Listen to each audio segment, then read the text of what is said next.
Nem mandei. Muitas coisas, né? Você sabe. A nossa gravação começa com essa crítica, essa confissão da minha dívida. Fique registrado para eu não esquecer. Eu não lembro o que eu estou te devendo. Os livros e o que mais? Tem mais uma coisa. As gravações que eu te fiz. As gravações. E tem mais alguma coisa que eu tem. tô tentando lembrar. Tem mais uma. Nossa, Misael, você não tem nada pra fazer? Você já leu tudo isso desse livro, hein? Não, mas eu li bastante, velho. Li 60 páginas em 2 dias. Já dá pra aceitar. Eu vou contar porque que a gente está aberto aqui. Eu li isso aqui, ó. Você vê? É isso aqui. Em 2 dias, isso aqui. Aí é aceitável. É aceitável, né? 30 páginas por dia. Mas eu vou contar por que a gente está aqui. É o seguinte. A gente não leu, né? Vamos ler. É João 8:32. Depois a gente volta pro texto. É só para abrir. Pronto. A Jéssica vai ler pra gente. Espera que eu vou respirar. Isso. 32. 32. E conhecereis a verdade, e a verdade vos libertará. Quem disse isso? Quem? Quem? Eu não vou falar, vocês vão, ou vocês sabem ou vocês procuram aí no contexto. Jesus. Isso, Jesus, parabéns. Agora a gente pode começar. Deixa o texto aí, depois a gente volta nele. Eu peguei a apostila lá e vi qual que era o tema, aí falava sobre liberdade, né? Aí eu pensei assim, caramba, é um tema filosoficamente muito massa, né, pra gente tratar, só que é muito profundo, obviamente não ia dar para preparar um negócio muito grande, muito profundo, muito detalhado, mas pelo menos alguma coisa do que as pessoas pensam sobre isso, uma conceituação, assim, seria interessante fazer. Aí eu lembrei o seguinte, que sábado, no dia em que fizeram uma festa surpresa para mim, diferente da Gabi que me deu um livro tirando sarro com a minha cara, depois eu te explico isso, não vou deixar isso gravado, mas o Robson me deu esse livro aqui que há muito tempo eu queria, chama Como Pensar sobre as Grandes Ideias, do Mortimer Adler, que é o cara que também escreveu aquele livro Como Ler Livros, que é um livro fascinante. E aí, nesse livro aqui, ele coloca vários temas assim que todo mundo de alguma forma ou já pensou ou de alguma forma pressupõe esses temas e dá algumas ideias de filósofos importantes, de pessoas importantes que escreveram livros sobre esses temas, né? Então ele fala, por exemplo, o primeiro tema é a verdade, depois ele fala sobre a opinião, vai falar sobre o homem, é mais ou menos aquela ideia que a gente já tinha falado de os grandes temas que dão base para a cosmovisão das pessoas, né? E aí eu pensei assim, caramba, aquele livro lá que tem, na verdade, 52 capítulos, não é possível que não tenha ali liberdade. Aí eu dei uma passada de olho agora à tarde e vi lá que o capítulo 18 falava sobre liberdade. Eu disse, vou dar uma olhada, o que esse cara pode me ajudar, né? E aí eu tô vendo aqui que eu esqueci de trazer uma frase da Cecília Meirelles sobre isso, eu vou tentar lembrar dela. Se alguém já ouviu ela falando isso, me ajude. Mas antes disso, então, é o seguinte, o nosso tema é liberdade. Eu queria saber de vocês, e eu preciso mesmo que vocês digam alguma coisa. O que é liberdade? O que vocês entendem por liberdade? Usa da minha liberdade de não responder. Não, tá, já é de alguma forma uma definição. Selene falou que vai usar da liberdade dela para não responder. Eu concordo com você. Que bagunça. A questão é que a Selene é uma pessoa envolvida com ciências, não sabe, né, se é humanas ou se é... Nunca se sabe, né? Pode ser humanas ou saúde. Mas tem alguma coisa de ciências humanas. E provavelmente ela já deve ter pesquisado alguma coisa, lido alguma coisa sobre liberdade na psicologia, né? Seria legal a gente ouvir alguma coisa. Se você lembrar, se você quiser. Não vou falar nada acadêmico aqui. Não? Mas... Liberdade, as pessoas acham que elas fazem o que elas querem fazer. Poder escolher algo. Perfeito. Inclusive o cara aqui, ele fala um pouco sobre liberdade psicológica, depois eu vou tocar nesse tema e você me corrige se eu estiver errado. Jéssica, o que é liberdade?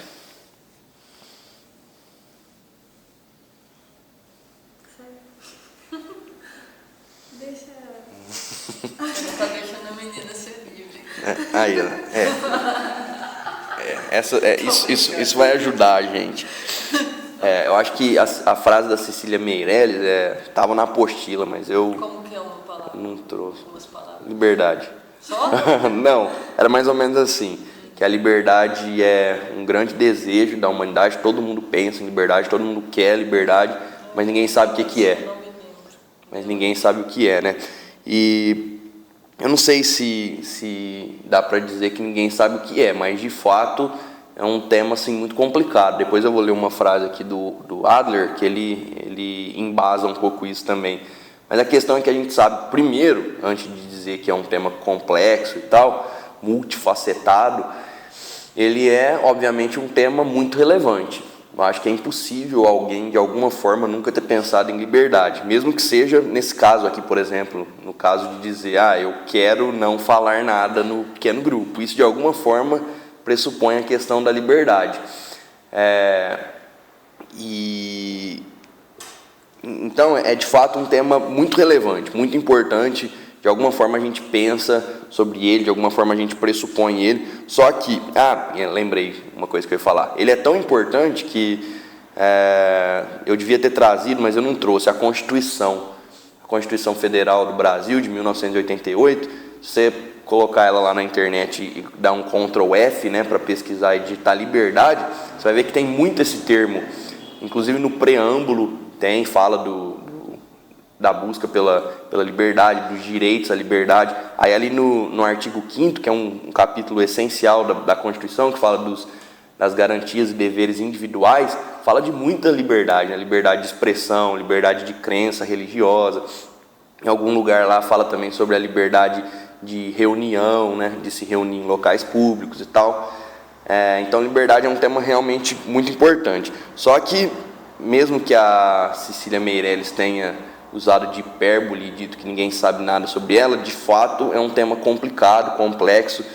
O Adler diz o seguinte, no comecinho desse capítulo sobre a liberdade, que há poucas palavras na língua inglesa, ou em qualquer língua, né, em qualquer idioma, com mais significado do que a palavra liberdade. Há poucas palavras ou poucas ideias que podem nos causar maior perplexidade, porque quando se lê a vasta literatura sobre esse assunto, é muito difícil dizer quem discorda de quem ou quem concorda com quem. Então tem muita gente ao longo da história falando sobre liberdade e usando conceitos diferentes sobre liberdade. E aí, a gente então, às vezes, não fala só sobre liberdade, ou para falar de liberdade, a gente tem que falar de liberdades, de tipos de liberdade. O Adler coloca aqui 3 tipos de liberdade. E talvez, por mais que essas 3 liberdades não esgotem o tema, depois eu quero inclusive perguntar de novo para vocês se vocês têm mais algum exemplo, mas ela ajuda a gente. Ele fala primeiro de uma liberdade social, que é mais ou menos a ideia oposta à escravidão. Ou seja, é alguém livre socialmente, uma pessoa que não é escravo, né? Que ela de alguma forma consegue se relacionar com as pessoas, desenvolver a sua vida sem ser privada dos seus direitos mais básicos, mais fundamentais. O oposto disso, como a gente já falou, está muito bem materializado na figura de um escravo, que é alguém que não tem liberdade, porque não é nem seu, é de outro. Então, aqui, a ideia de liberdade social ela está muito atrelada mesmo a esse querer fazer o que quiser, né? Poder fazer aquilo que te der na telha. Em segundo lugar, ele fala daquilo que ele chama de liberdade psicológica, que é a não interferência externa nas atitudes do homem. Ou seja, um homem é livre psicologicamente se ele não tem interferências externas nas suas atitudes, na sua tomada de decisões, o que talvez vocês achem praticamente impossível, né? Mas é a definição que ele usa aqui. Depois, se eu bem me lembro, ele vai flexibilizar um pouco o termo psicológico, mas enfim, de verdade, por mais que nem todo mundo concorde com isso, é de verdade um tema, uma forma de enxergar a liberdade muito comum de você ouvir. Porque se as pessoas, na verdade, realizam o que realizam, tomam as suas decisões por causa de causas externas ou por determinação do passado ou de um agente externo, pode ser que ela não seja livre, né? Vão dizer algumas pessoas. E aqui entra aquilo que alguns vão chamar de livre-arbítrio, que é justamente essa coisa de... Há uma divergência teológica sobre o que significa livre-arbítrio, mas aqui ele está no sentido de realmente eu poder fazer aquilo que internamente eu quero, sem que nada externamente me prejudique, me crie obstáculos ou determine a minha decisão. A minha atitude é livre. Em terceiro lugar, ele fala de uma liberdade moral. Alguém livre moralmente seria um homem sem conflitos internos sobre o que deve ou não fazer. Então a liberdade moral teria relação com aquela consciência do homem do que se deve fazer ou do que não se deve fazer e da sua consequente atitude ou não em determinado momento. Então, vocês conseguem pensar em outros tipos de liberdade ou querem comentar alguma coisa sobre o que o Adler falou? A Selene não ficou muito contente com a definição de liberdade psicológica. Fiquem à vontade. Tá registrado, Selene. Depois eu te conto por que dessa risada, Jéssica. Já foi. Esse foco. Vou até anotar aqui para depois explicar para a Jéssica. Não, foco.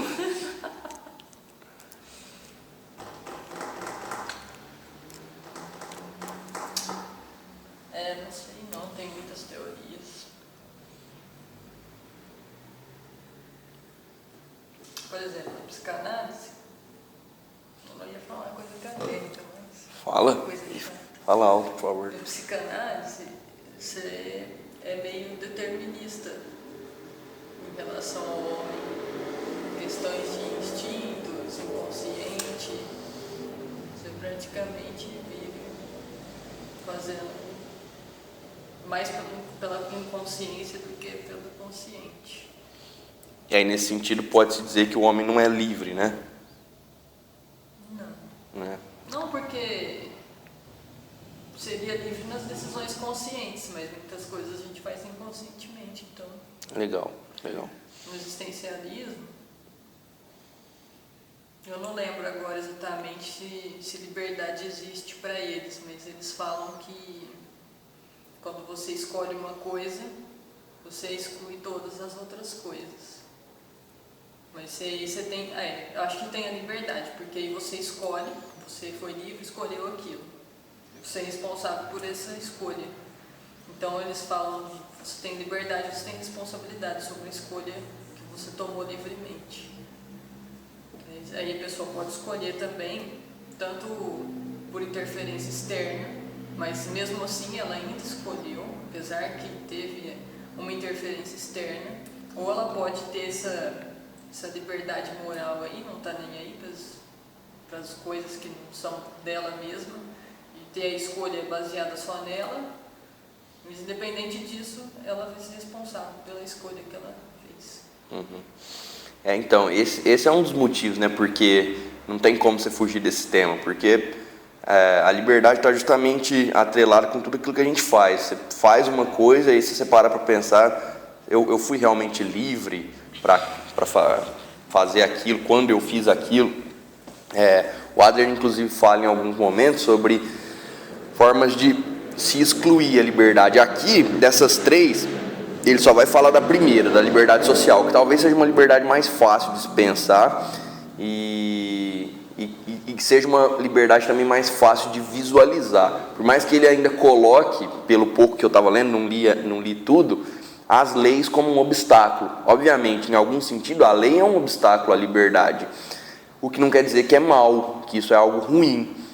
O que, portanto, também não quer dizer que a liberdade seja algo em si bom. A gente vai ver isso depois. Mas ele fala de como você cerceia, você diminui a liberdade das pessoas e tal. Ele fala de... Eu não sei porque eu estou falando isso agora, mas... Bom, enfim. Ele fala por exemplo... acho que eu vou lembrar. de como às vezes você tira a liberdade de alguém por excluir as alternativas dela ou excluir os seus meios, né? Então, lembrei. Isso faz muito sentido com o nosso dia a dia, porque às vezes você pensa, por exemplo, você tomou uma decisão totalmente livre de vir à igreja a pé. Mas, na verdade, não é tão livre assim, se você for parar para pensar, porque vamos supor que você tem um carro e a sua irmã, sem querer, foi com a chave do carro na bolsa para a faculdade. Você ficou privado do seu meio de transporte. Então, você não foi tão livre assim ao vir aqui a pé. Porque você queria vir de carro, mas alguém te privou disso. Mas, eu acho que foi um pouco disso que a Selene também falou. No final das contas, você é responsável por ter vindo a pé. De alguma forma, você foi livre naquela sua atitude. Você poderia ter escolhido, por exemplo, ficar em casa e tal, desistido. Então, nas nossas escolhas, a gente sempre tem, de alguma forma, essa questão da liberdade. De alguma forma, não, de toda forma, completamente essa questão da liberdade. Esse é o motivo pelo qual ela é muito relevante. Mas então, enfim, o que a gente vai falar hoje é sobre talvez essa última liberdade aqui, a liberdade moral. Só que nos termos que o Adler colocou, parece que é um pouco incompleto a gente pensar dessa forma. Então, eu coloquei aqui que a gente vai falar de uma liberdade moral, ou mais corretamente, a liberdade espiritual, do homem como um ser espiritual, criado por Deus e tal, que a gente vai definir essa liberdade espiritual como a capacidade de fato, realmente poder escolher entre o bem e o mal. Poder escolher entre duas coisas ou entre mais coisas, mas no fim das contas entre o certo e o errado, entre o bem e o mal. E aí, nesse sentido de liberdade moral e espiritual, a capacidade de alguém escolher entre o bem e o mal, eu queria saber de vocês, e aí não precisa nem falar ou tecer muitos argumentos, a não ser que vocês queiram, eu ficaria muito feliz, se vocês acham, a começar pela Jéssica, que nesse sentido aqui, dessa definição, o homem é livre. Se o homem é livre para escolher de fato, realmente, entre o bem e o mal. Sim, ele é livre, mas vai ter consequências. Certo. Ela falou que ele é livre, mas que vai ter consequência a escolha dele. Selene. Essa pergunta é complexa. Caramba, velho, eu tô achando lindo esse tema. Aí depende. Você mudou o termo para liberdade espiritual, né? Sim. Talvez a forma mais... Não sei se é a forma mais profunda, mas é uma das formas de se pensar em liberdade, é aquela que nos interessa aqui. No fim das contas, a gente vai ver que quando as pessoas pensam em liberdade, muitas vezes é nesse sentido, e elas pensam uma coisa, mas na verdade a Bíblia diz outra. E no fim das contas, talvez essa seja uma das liberdades que mais interessam, de o homem realmente poder escolher entre fazer o certo e o errado, e fazer o certo, escolher entre o bem e o mal e fazer o que é bom. Então, eu acho que o homem, ele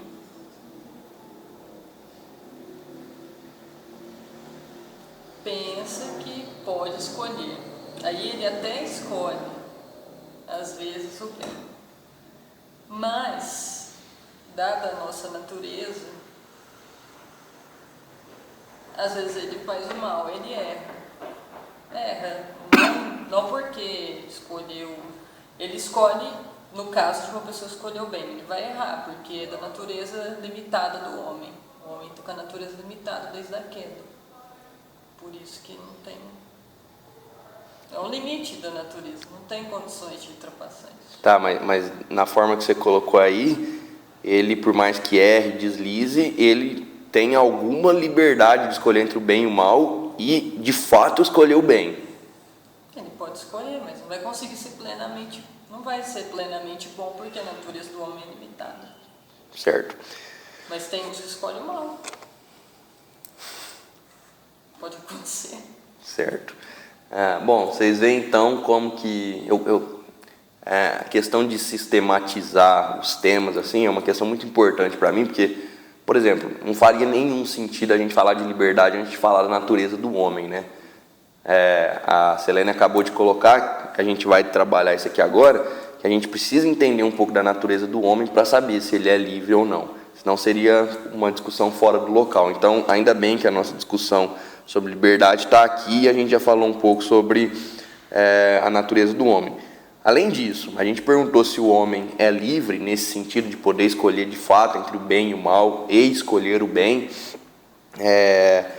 Resta também perguntar se ele nasce livre. Isso que vocês disseram, a Jéssica disse que ele é livre, a Selene fez algumas ressalvas, mas no fim diz que ele também tem alguma liberdade, por mais que nunca consiga chegar ao fazer o bem plenamente. Mas vocês acham que o homem nasce assim já? Ou essa constituição muda?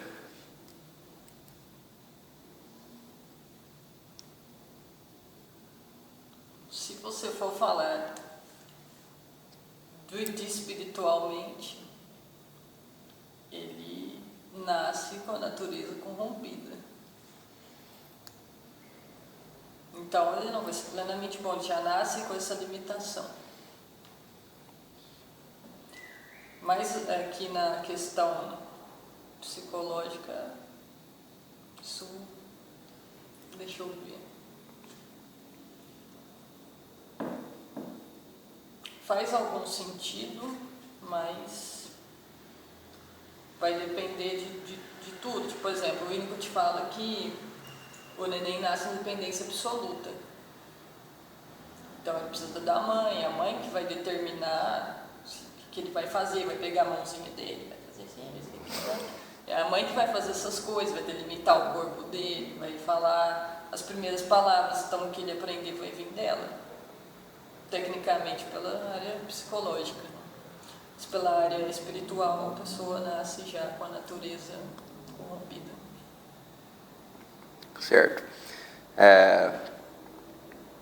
Só lembrando, eu acho que é importante a gente fazer essa ressalva, eu acho que você pode ajudar também nessa questão, que quando eu falo de um aspecto espiritual da liberdade e do homem, por mais que de fato o homem tenha várias faculdades e várias áreas a partir das quais olhar o homem, eu entendo que de alguma forma a espiritual abranja todo o ser do homem, né? Então, sim. Não tem como fragmentar ele. Perfeito.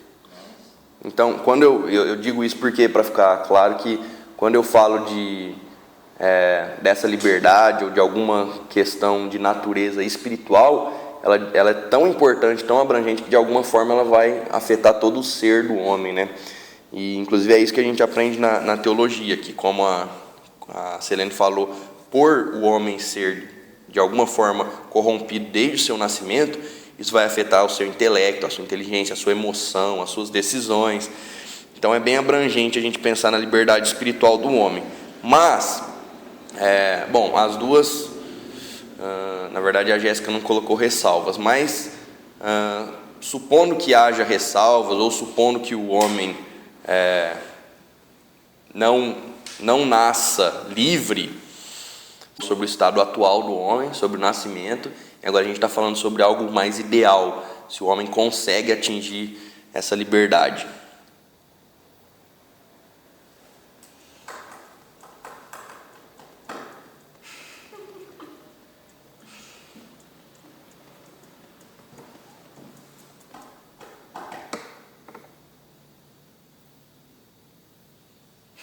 Vou descansar vocês dessa então. Vocês já contribuíram bastante. Quem dera fosse toda vez assim, né? Mas, então vamos lá. Vamos pensar sobre a liberdade do homem, de nós, né? A nossa vida atual, nós como somos atualmente, nós como homens, nós como seres humanos, nesse sentido espiritual de liberdade. Quero ler com vocês Romanos 3.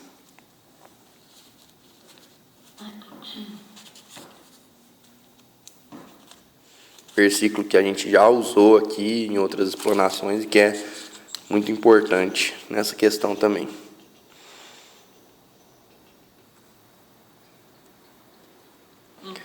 do 10 ao 12. Vamos fazer assim, eu vou ler o 10, a Selene o 11, a Jéssica o 12. Bem alto. Não tem? Lê ali com a Selene, então. Eu 10, a Selene o 11, a Jéssica o 12.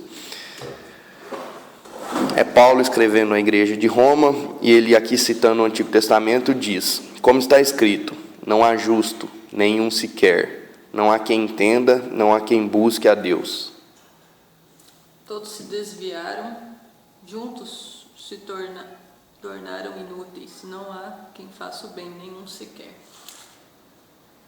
Eu li o 10 e o 11. Nossa, desculpa. Os próximos versículos a Jéssica lê. Eu sou mané. Mas Ele leu. era para eu ler o 10, a Selene o 11 e você o 12. Eu li o 10 e o 11. Aí ela leu o 12, você ficou sem versículos. Desculpa, viu? O próximo você vai ler sozinho. Mas só lendo de novo então: não há um justo, nenhum sequer, não há quem entenda, não há quem busque a Deus, todos se desviaram, se fizeram juntamente inúteis, não há quem faça o bem, não há nenhum sequer. A gente já estudou em outras exposições, em outros momentos, mesmo em outros locais que não no PG, que o homem, ele nasce pecador, né? E por ser pecador, ele nasce com a imagem de Deus distorcida. E ele nasce não desejando a Deus, ele nasce não querendo o bem, não podendo fazer o bem. Então, se a gente pensa, por exemplo, no primeiro pecado, no pecado que dá origem aos outros e a partir do qual todos os homens se tornam pecadores, o que era aquele pecado ali de Adão? Dentre tantas coisas, era o desejo de ser, em algum sentido, livre, era o desejo de ser autônomo. E é importante aqui a gente fazer essa confusão entre esses dois termos, igualar eles, porque muitas vezes a liberdade para as pessoas é essa ideia de autonomia. Se você pergunta para muita gente aí sobre se a liberdade é uma coisa importante, ela vai dizer que é, e no fundo ela vai pensar que a liberdade é justamente ela poder fazer o que ela quiser, o que der na telha dela. E o que Adão fez ali foi justamente isso.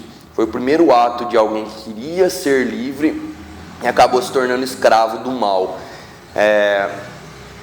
A partir daquele momento, e a gente vai falar mais disso depois, Adão e todos aqueles que vieram depois dele, portanto nós, por mais que tenha o bem e o mal à sua frente, sempre vão de alguma forma escolher o mal. E aqui é importante a gente falar disso, porque é muito estranho às vezes a gente pensar assim, né? Porque, como assim? Tem muita gente boa por aí, né?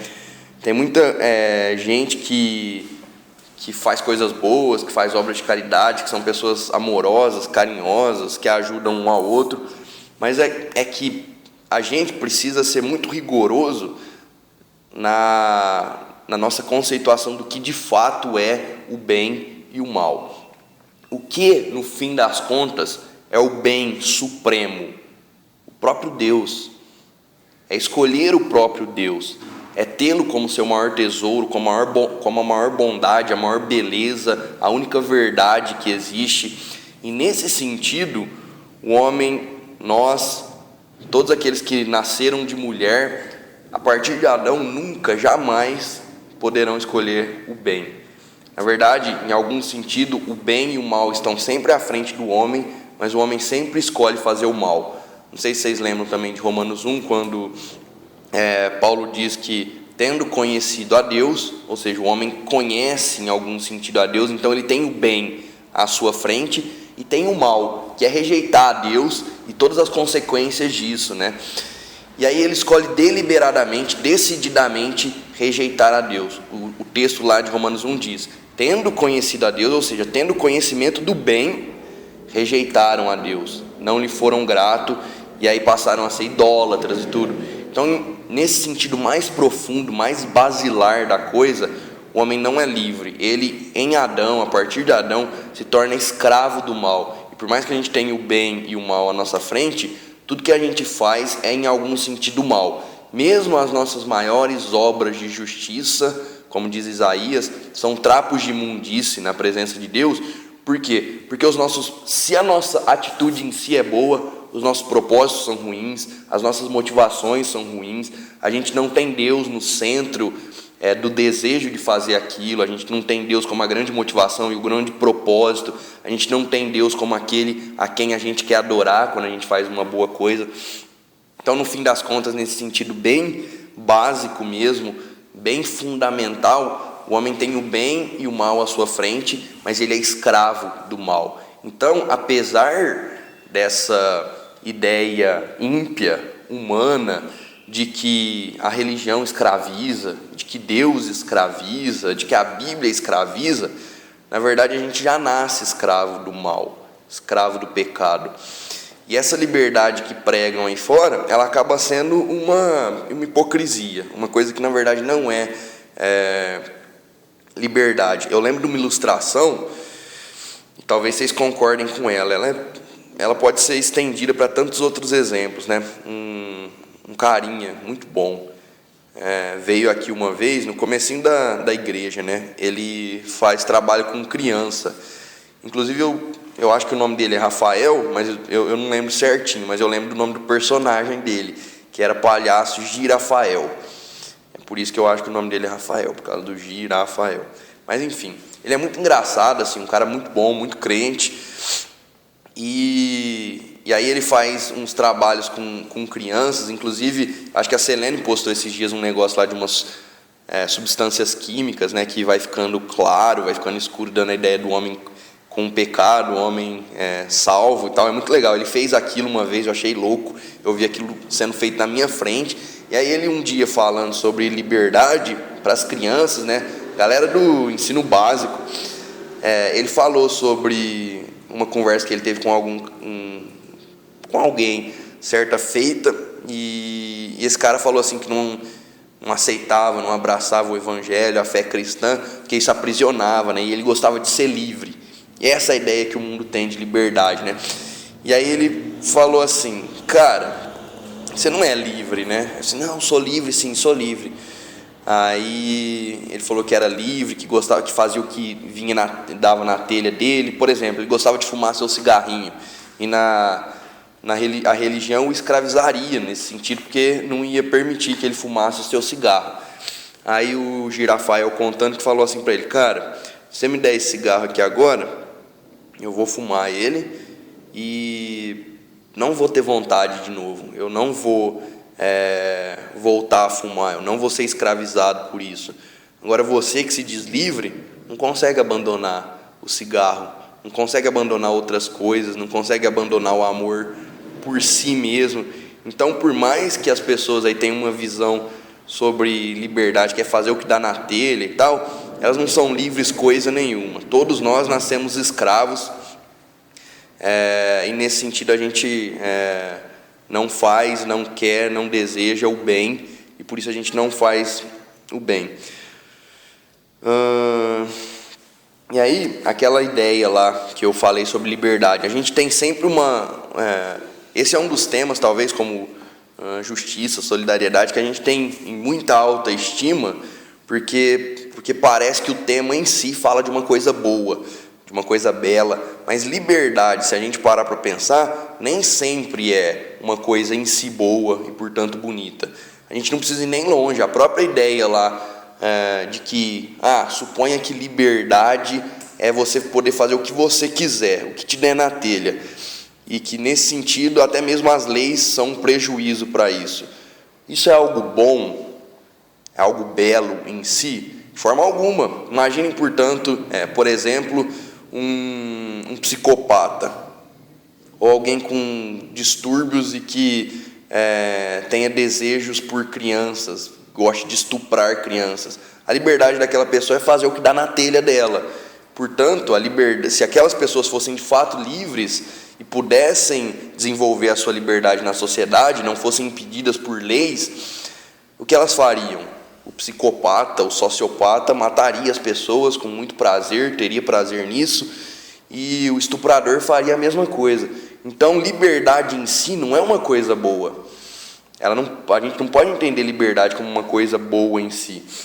ela só é boa se a gente, tendo o bem e o mal à nossa frente, pode escolher o bem e de fato escolhe.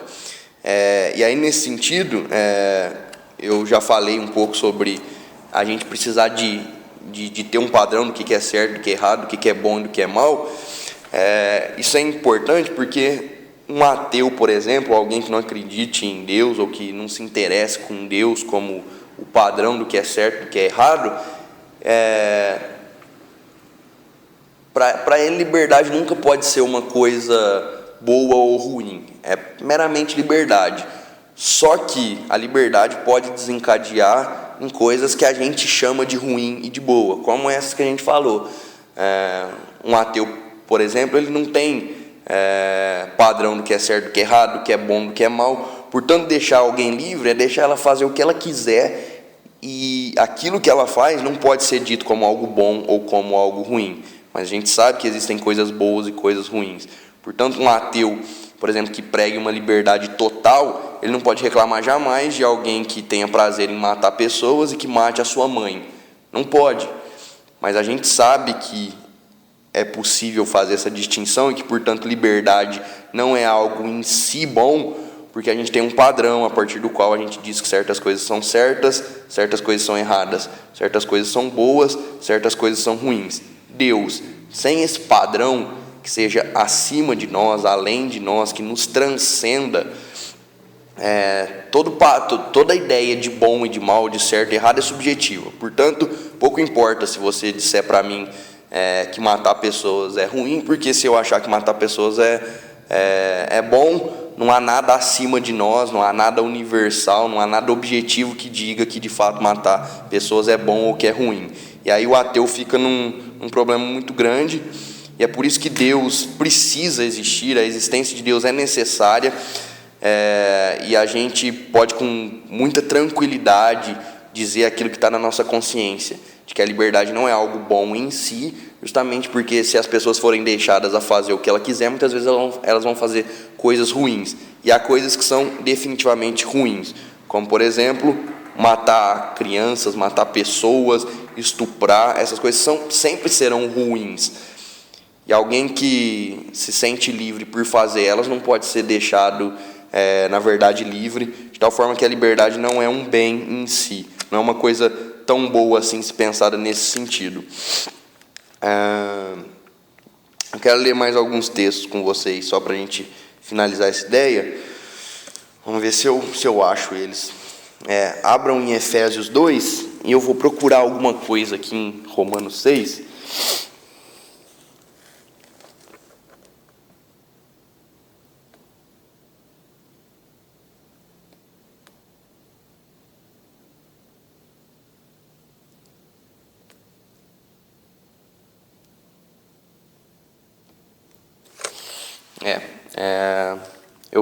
Eu nada. A Jéssica vai ler Romanos 6 e 20. E a Selene vai ler Efésios. Eu vou ler o quê? Romanos 6 e 20. E a Selene vai ler Efésios 2, 1 a 3. A Selene começa, e aí o versículo que a Jéssica for ler, ele é bem... ele sintetiza bem tudo aquilo que a gente está falando até aqui. Então, Efésios 2, 1 a 3. Ele vos deu a vida, estando vós mortos nas vossas transgressões e pecados, nos quais andastes no passado, no caminho deste mundo, segundo o príncipe do poderio do ar, do espírito que agora age nos filhos da desobediência, entre os quais todos nós também antes andávamos, seguindo os desejos carnais, fazendo a vontade da carne e da mente, e éramos por natureza filhos da ira, assim como os demais. Porque quando eres servos do pecado, estáveis livres em relação à justiça.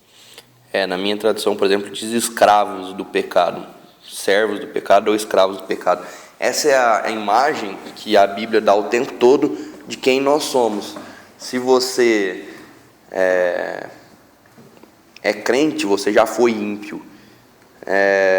todos nós nascemos ímpios, né, em impiedade, e esse é o relato de quem nós éramos, de quem os homens são desde o nascimento, escravos do pecado, pessoas que nascem amarradas, presas em transgressões. E aí não precisa da gente apelar para muita argumentação, não é só você mesmo puxar na sua memória a vida antiga que você tinha, os desejos, que às vezes a gente pensa muito na superfície, né? Aquela pessoa é boa porque ela faz boas coisas e tal, mas só Deus sabe o que há no coração das pessoas, o que há nos pensamentos das pessoas. O que a Bíblia diz o tempo todo é que a gente nasce com pensamentos ruins, com desejos ruins. Muitas pessoas colocam isso em prática, e algumas num nível exageradíssimo, como por exemplo Hitler. Mas tem uma ideia que eu acho é radical demais, mas eu acho muito correta, que diz que no nosso interior, né, todo mundo tem a potencialidade de ser o que Hitler foi. A gente, no nosso ser, se a gente não for restringido pela graça de Deus, pela bondade de Deus, todo homem que nasce tem potencial para ser um Hitler, de tão mal que ele é no seu interior, na sua mente, nos seus pensamentos. E ninguém escapa disso. A gente é sempre assim desde o nosso nascimento. E aí eu perguntei para vocês se a gente nasce livre, porque primeiro, porque obviamente a Bíblia diz que não, a gente não nasce livre. Davi, o grande rei Davi, ele inclusive disse no Salmo 51 que nasceu no pecado, que em iniquidade ele foi concebido, dando essa ideia de que todo homem nasce já mal. E por mais que a gente ache estranho dizer isso de criancinhas, tira o brinquedo dela para você ver, ou deixa ela sem o leite, coisa desse tipo. Mas a gente originalmente, só para fazer essa observação, a gente sabe que originalmente Deus nos fez bons. Então, antes do primeiro pecado, de fato o homem ele era livre para escolher o bem e o mal, e escolhia o bem. E aí no primeiro relato, na verdade, que a gente tem, é estranho falar que ele escolhia o bem, porque a gente não tem nenhum relato de que o homem foi colocado diante do mal antes da... O único mal que estava diante do homem era o fruto da árvore. É verdade. É verdade. Então, na verdade, ele tinha sempre, então, essa possibilidade de fazer o mal, né? Mas durante um tempo, então, a gente não sabe quanto tempo, ele escolheu o bem. Ele era livre para escolher o bem e o mal de fato, e escolheu o bem, até o momento em que ele foi tentado e escolheu o mal. E a partir de então, muito boa observação, a partir de então ele só escolhe o mal, né? Ele só rejeita a Deus. Mas originalmente ele tinha esse poder de fazer o bem e o mal. O que acontece? Sendo todo homem escravo do pecado, ele precisa ser liberto. E quando a gente pensa em liberdade, é muito bom a gente fazer essa ideia negativa, porque no sentido de algo do qual a gente é livre, porque liberdade muitas vezes é isso, é o oposto, a gente entende como o oposto de escravidão. Se você, por exemplo, ser liberto de algo, né? Seja lá o que for. E no fim das contas, o homem não precisa ser livre, antes de tudo, das leis ou da religião ou coisa desse tipo. Ele precisa ser livre do maior senhor dele, né? Daquilo que mais o escraviza, ele mesmo, o seu próprio pecado. E a gente já viu em tantos outros encontros que o homem não consegue por si só. Então, qual que é a única chance, a única saída para o homem? A gente vê isso, essa solução, essa ótima notícia no texto com o qual a gente abriu essa exposição. Se vocês quiserem abrir, senão eu vou ler aqui. Eu acho que dá tempo de vocês abrirem, porque minha Bíblia está bagunçada. Então, João 8 resolve essa questão de como ser livre, sendo que a gente nasce escravo.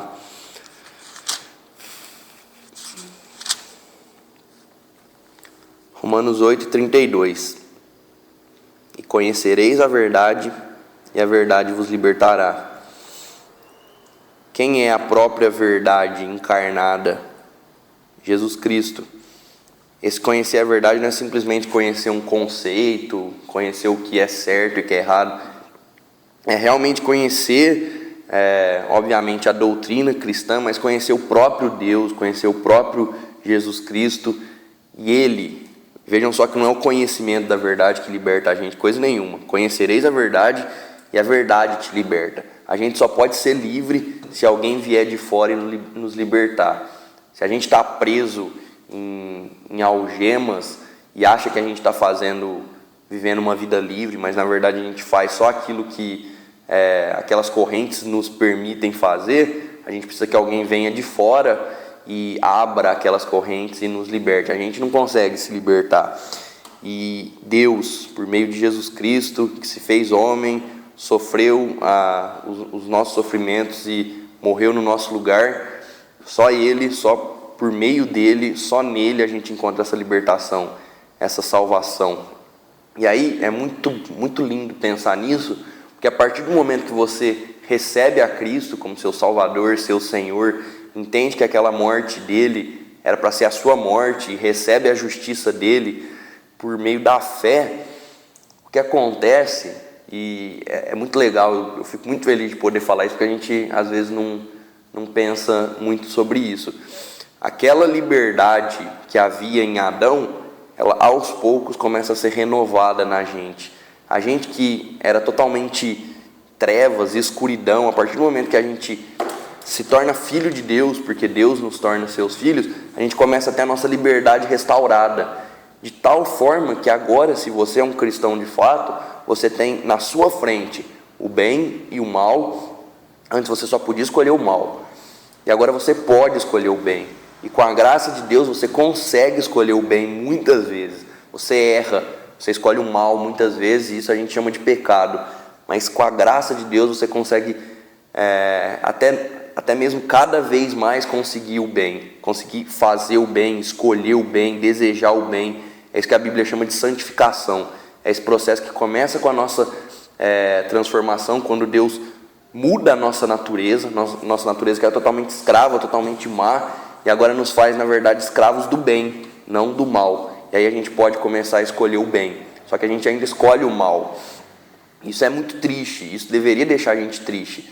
Só que a gente nunca pode esquecer que a gente não é mais escravo. Naquele texto que a Jéssica leu, de Romanos 6, se você seguir ele até Romanos 8, tem uma doutrina muito bonita lá que fala sobre essa coisa, de que antes a gente era escravo do pecado, mas agora a gente é escravo da justiça. E, portanto, a gente não pode agir como se a gente fosse escravo do pecado. A gente tem que agir como pessoas livres para viver para Deus, para escolher o bem, para escolher o que é certo, para viver para a glória de Deus. Inclusive, eu acho que foi o Agostinho que disse que liberdade, isso é muito bonito, liberdade é a gente poder ser aquilo que a gente foi criado para ser. E se a gente foi criado para a glória de Deus, é só a partir da conversão que a gente começa a ser aquilo que a gente foi criado para ser. Se a gente lê, se eu não me engano, Isaías 43:7, lá está escrito que a gente nasceu, foi feito para a glória de Deus. Escravos do pecado a gente não pode viver para a glória de Deus, mas agora a gente pode começar a viver para a glória de Deus, escolher o bem, fazer o que é correto, fazer boas obras de tal forma que Deus será nelas glorificado. Inclusive no texto de Efésios 2, que a Selene leu, lá no versículo 10, é dito que a gente foi criado para andar em boas obras, para andar em luz. 1 João também fala que a gente precisa andar em luz. E só é possível que a gente foi liberto da escravidão do pecado, de quem a gente era. E se a gente vive em trevas, se a gente continua escolhendo sempre o mal, a gente precisa reconsiderar a nossa conversão. Mas pela graça de Deus a gente tem a Cristo como nosso Salvador, Ele morreu no nosso lugar. A gente pode já começar a escolher o bem no lugar do mal, como antes era em Adão. E o mais bonito de tudo, eu perguntei para vocês também se a gente pode alcançar a total liberdade, É que um dia, nós que éramos escravos do mal, do pecado, de nós mesmos, um dia seremos plenamente escravos, servos do bem. De tal forma que o mal nem mais existirá, a gente não poderá sequer pensar, cogitar coisas ruins, nós seremos totalmente libertos do mal. O mal não mais existirá, de tal forma que talvez seja até estranho falar em liberdade. É algo até maior, é algo muito mais bonito. Isso acontecerá quando Cristo vier para levar a sua igreja. E aquele processo que começou com a conversão e que hoje continua na chamada santificação, em que a gente começa a escolher o bem no lugar do mal, um dia será completo naquilo que a Bíblia chama, a teologia, a Bíblia chama de glorificação. Nós teremos o corpo de Jesus Cristo e aí não teremos mais esse problema, essa praga que é tantas vezes a gente cair em escolher, em desejar o mal. A gente será para sempre escravos do bem. Eu acho que uma escravidão como essa não pode jamais ser sequer equiparada a qualquer tipo de liberdade. Ela é muito mais bela, muito mais bonita, muito melhor do que qualquer tipo de liberdade que a gente possa experimentar aqui. Mas se a gente fala de algum tipo de boa liberdade, essa é a liberdade que a gente tem de ser filho de Deus, de viver para a glória dele, de ter o mal e o bem na nossa frente e poder, pela graça de Deus, escolher o bem. Que no fim das contas, como a gente disse, é o próprio Deus, é viver com o próprio Deus, é conhecer nesse sentido aqui, de viver intimamente com a verdade, a beleza e a bondade encarnada, Jesus Cristo. Isso é uma boa notícia, né? É por isso que evangelho significa isso, boa notícia. É uma notícia que serve para quem está ouvindo, serve para a gente, mesmo que nós sejamos já livres nesse sentido, libertos do pecado, é sempre uma alegria e uma importância muito grande relembrar essa boa notícia. Alguém quer dizer alguma coisa? Alguém quer dizer alguma coisa, complementar, retrucar, tirar alguma dúvida? Nada. Tudo certo? Fala. Você quer falar, velho? É muito óbvio. Muito óbvio. Muito óbvio. Ih, vá. Você seria uma, sei lá. Nada, porque é um paradoxo a liberdade que Deus oferece, que Jesus oferece, porque na verdade, humanamente falando, né? Porque você se considerava livre na sua natureza pecaminosa. Se sua natureza já é pecaminosa, então a liberdade já está comprometida, você não é tão livre, não é livre. E aí, quando você se converte, e aí você é verdadeiramente livre em Cristo, mas ao mesmo tempo você tem que ficar se matando as suas vontades da carne. Então é uma liberdade maior, é uma liberdade de espírito, que aí seu espírito não vai mais querer ser escravo da sua carne. Tem aquela parte da Bíblia que fala que a carne milita contra o espírito contra a carne. E aí quando Deus vem, a luta continua, é uma luta constante até o dia que você morrer e Jesus voltar. E aí você fica nessa luta, mas quando você se converte, a luta começa nessa caminhada, você tem que mortificar as suas vontades da carne cada vez mais. Perfeito. A própria ideia da luta, né, já mostra um pouco quão mais livres, né, a gente se torna, porque antes você não tem liberdade de lutar. Você nem lutava, ou então lutava pelo princípio errado. Ou uma luta hipócrita de lutar contra um inimigo para agradar outro inimigo, né? Sim. Isso aí. Muito boas as contribuições de vocês, por menores que tenham sido. Fiquei muito feliz com a exposição de hoje e que Deus coloque no nosso coração